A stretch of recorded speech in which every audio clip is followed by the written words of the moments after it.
Hello, Feuzion. My name is Alex Fuse, the host of Fusion News. Today is March 6th, 2017, and I have another very big show right now. I am joined by Adam Kaufman, CBS sports host down there in Boston. So, Adam, how are you doing tonight? I'm great, man. Thanks for having me. Yeah, of course. And I know the Super Bowl was almost a month ago already. I can't believe it. But I just have to talk to you about that game. Going into halftime, what was going through your mind? Did you already count this Patriots team out? Oh, it was over. As far as I was concerned, it was over. I was there in the building. There was no air among the large percentage of Patriots fans. I'm sure most people wouldn't tell you any different who were also there, be it media fans, whomever. I mean, it was such a great week in Houston leading up to that game, and all the fans were so excited. And that happens, which is so uncharacteristic of the Patriots, especially in a big game like that. I was convinced that was it. There's just how do you come back from down by this margin? Then the Falcons score pretty quickly to begin the third. They're down 25 points. That's a deficit that no team had ever overcome in the Super Bowl. I was convinced it was over, and obviously pleasantly surprised it didn't go that way. Yeah, definitely. And that, of course, led to the 5-time Super Bowl champions. And Bill Belichick is already saying 6, right? Yeah, I mean, other than chanting "no days off," the goal obviously is number 6. But that is a guy, Alex, who is never ever satisfied. You could tell that even at the championship parade a couple days later, when, or even before that in Houston, the very next morning at the MVP press conference with Roger Goodell and Tom Brady, and Bill Belichick was there, and he was asked about taking a moment to enjoy everything and setting that record, and he said, look, as far as I'm concerned, we're already 5 weeks behind on 2017. I mean, that is just, it's remarkable to think that way, to feel that way, but that is just how that guy is wired. It's such a substantial part of what has made him so successful. Adam, I have to ask you, I feel confident enough that Tom Brady is the greatest quarterback ever and Bill Belichick is the greatest coach of all time. But do you feel like this Patriots team is the greatest NFL franchise of all time? Well, as far as coach and quarterback, you're not going to get any argument for me. And as far as, I don't know if the Patriots are the greatest franchise of all time, but as dynasty goes, I think you take a look at what they've accomplished over the last 17 years or really 15 years, because that first Super Bowl championship came in February 2002. So, for them to, in that period of time, reach 7 Super Bowls, win 5 of them, I think 11 AFC championship games reached, the winning the division all but twice, I think, virtually every single year. Brady has been healthy throughout, with the exception of the 2008 season with the knee injury and obviously missing 4 games last season to start the year because of Deflategate. Belichick has been a staple. They've brought guys in and out. They've changed their style. They haven't, for the most part, won it the same way, repeatedly. I mean, at times they did it with a run game, and then they had no run game. They did it with an elite passing attack. They did it with no receivers. They did it with a great defense. They did it with a crummy defense.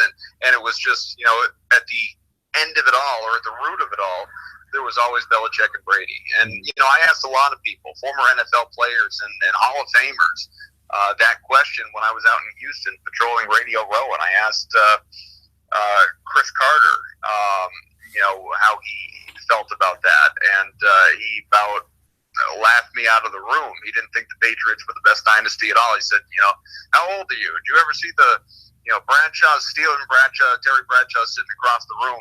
I just talked to him. You ever see Bradshaw's Steelers back in the, what they were able to accomplish? How can you, if you didn't see that live, how can you call Brady and Belichick and the Patriots, this dynasty, the greatest ever? You're talking. I was borderline getting into a fight with the guy. It was kind of entertaining, obviously respectful, but to me, long-winded answer to your question, short, this is the greatest dynasty of my lifetime, maybe ever. I think ever, and the best part is, I don't think it's over. I don't think it's over yet. Yeah, and the Boston area of sports is basically the New York sports area. The past 20 years, you guys down there in Boston are very spoiled. You had the Red Sox, you had the Patriots, and now the Celtics. They could make a really good playoff run here. So what's going on with the Boston Celtics this season? Well, it's there's a lot to that question, but I guess the kind of the nuts and bolts of it are, this is a team that's in a great position. A lot of people were frustrated they didn't do anything at the trade deadline, especially when there were all the rumors of big names like Jimmy Butler and Paul George and others that were floating around, or complementary pieces, stat rebounding, what have you. They didn't do anything while teams around them did improve, but they have the bigger picture in mind. Danny Ainge, the C's president of basketball operations, it's never about contending specifically this year, because quite frankly, this team as constituted, if it's healthy, which it's not in this moment as we speak, if it's healthy come the playoffs in 6 weeks or whatever it is, a couple months, they are good enough to win 50-plus games. They're on pace to win, I think, 52, 53. They're good enough to reach the Eastern Conference Finals. The problem is Cleveland, Golden State, teams like that, but focusing specifically on the East. Cleveland is at a whole different level. The Celtics can't compete with Cleveland. They can beat them in the regular season. We saw it last week. But in a 7-game playoff series, they can't compete with Cleveland. Mm-hmm. So, the Patriots, the Celtics are good enough to get there. They could face Cleveland, which would obviously be a great improvement over last year when they won 48 games. They got bounced in 6 games in the first round. The baseline expectation should be getting out of the first round. And quite frankly, if the matchups go well, they're good enough to get out of the second round and reach that conference final. And all the while, they have these great Nets picks over the next 2 years with that franchise that is so horrid, worse than the NBA by 8 or 9 games at this point. They could very well get the top overall pick this summer in June in a loaded projected draft that's getting compared to the 2003 draft when so many studs came out. And so, this is a team that could, like I said, win 50 games plus, reach the conference finals, lose but still a deep playoff run, and come out with Markelle Fultz or Lonzo Ball or guys like that come the draft. So it's and have cap space and young tradable assets or assets to build around.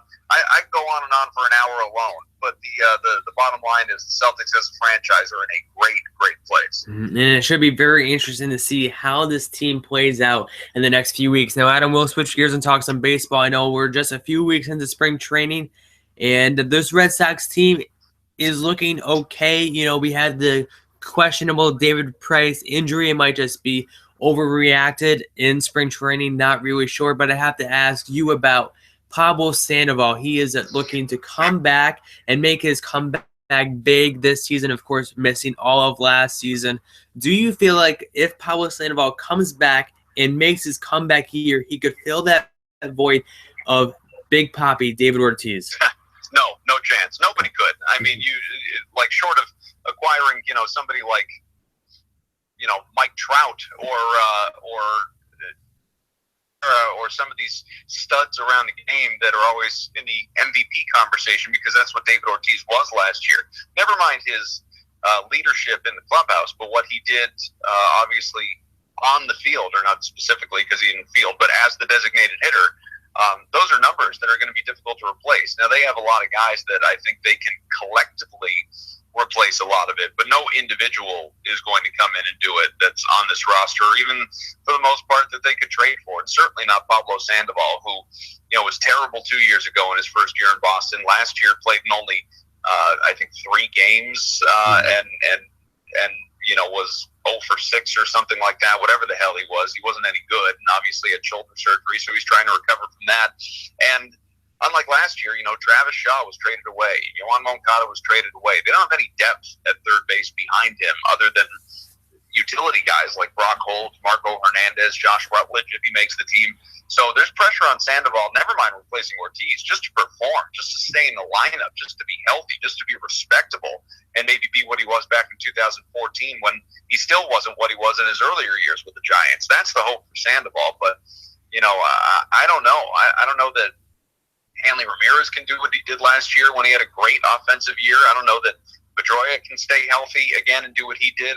Mookie Betts was runner-up for MVP. Can he replicate those numbers? Jackie Bradley Jr., can he hit 25 homers again? Can Bogarts put up the same numbers or better? And you can go on and on and on. So it's replacing David Ortiz is borderline impossible. But even collectively, I think they can do it, but it's going to be difficult. Mm-hmm. Now, if David Price comes back and he's not injured and he can perform and be in the starting rotation come opening day, let's say he has a similar season to last year. Do you feel like this contract is already a bust for the Red Sox? No. I mean, look, we don't know enough about the contract. And what I mean by that is he has the opportunity to opt out after 3 years.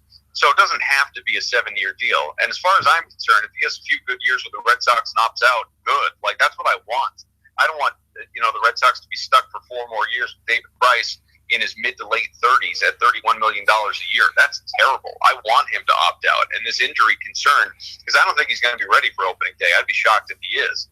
This injury concern with the elbow that's, they're just calling discomfort right now, but there's no timeline for his return. He even said the 7 to 10 day timeline that, the team initially provided is bogus. Ignore the timeline. It's going to take as long as it takes. This guy's not going to be ready for opening day. Hopefully he pitches, come May or June. Hopefully he doesn't get hurt and doesn't eventually need Tommy John like we saw with Carson Palmer, or Carson Smith, excuse me, not to confuse football. Carson Smith, a couple of years back, he's not, or last year, at the beginning of last year, he's not ready for the season still. Recovering from the Tommy John, won't be coming back until June at the earliest, I think. So that's a fear. Now they went out, they got Chris Sale from the White Sox. They have the reigning Cy Young winner, Rick Porcello. So, even without David Price, you've got a very good rotation, but you have depth concerns. There have been injuries to Eduardo Rodriguez, who looks great right now, but he got hurt in the offseason or tweaked an injury from last year in the offseason.